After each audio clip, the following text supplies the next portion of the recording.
मित्रों नमस्कार, आपका स्वागत है। मित्रों, क्लाइमेट चेंज की जो समस्या है अब वो विकराल रूप धारण करने लग गई है। नामीबिया में जो जंगली जानवर हैं, हाथी, हिपोपोटामस, आपके जेब्रा और जो दूसरे एंटीलोप हैं, उन सबको मारा जा रहा है, उनका संहार किया जा रहा है। इस पर आज चर्चा करते हैं क्योंकि बहुत बड़ा एक पूरी मानव जाति के लिए बड़े खतरे का संकेत है।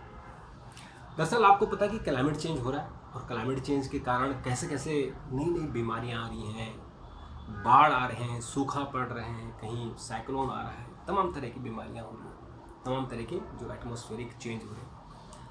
हमारे देश में आप देखिए कि ये सितंबर चल रहा है और सितंबर में नॉर्मली जो मानसून होता है वो ढलान पर होता है, लेकिन आप देखिए कि हमारे यहाँ जून में बारिश नहीं हुई, जुलाई में थोड़ी सी बारिश हुई, फिर अगस्त में बारिश हुई और अब सितंबर में झमाझम बारिश हो रही है।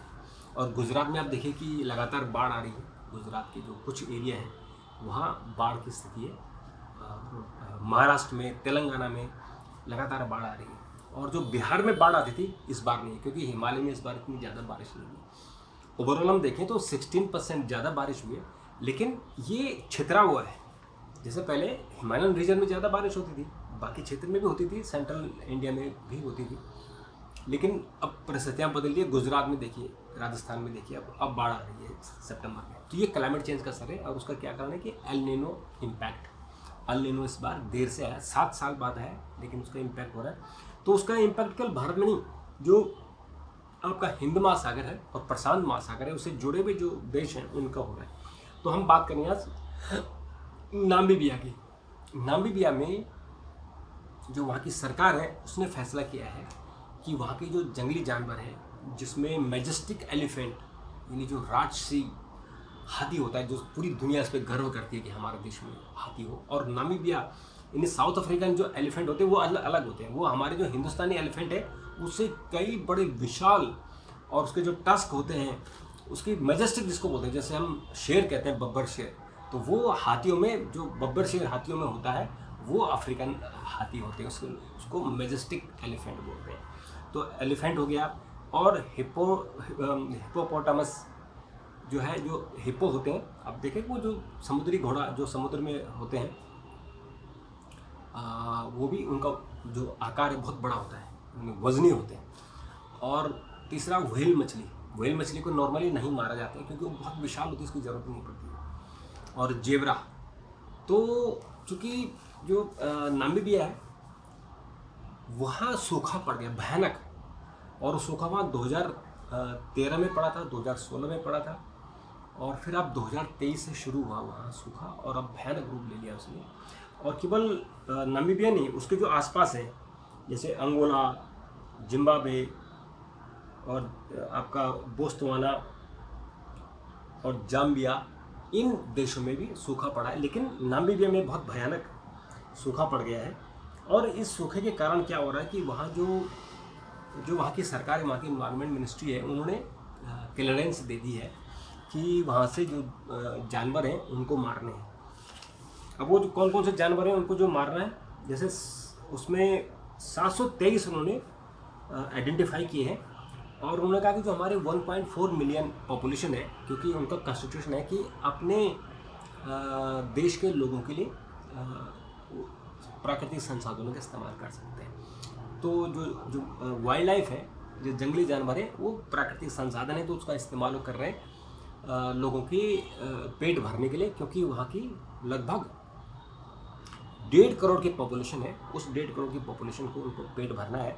तो 723 जो जानवर हैं उनको मारना है। उसमें 30 हिप्पोपोटामस हैं, और 60 इसमें बफेलो हैं, 50 उसमें इम्पालाज हैं, और 100 ब्लू व्हेल्स हैं,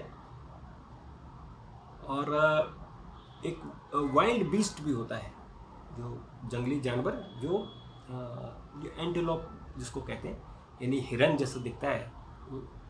और उसमें करीबन 83 हाथी हैं और 100 एलेंड्स हैं। एलेंड्स भी वो हिरन टाइप दिखते हैं। तो ये सबसे बड़ी वहाँ जो आई है। अब उसमें 300 जेब्रा भी हैं।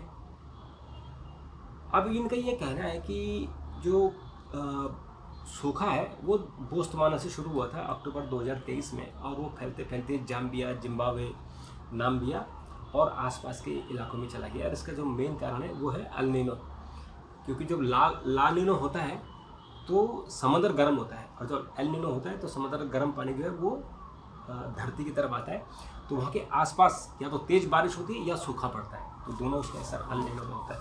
तो यहाँ एल नीनो के कारण सूखा पड़ा और भारत में एल नीनो के कारण तेज़ बारिश हो रही है। तो ये जो मैजेस्टिक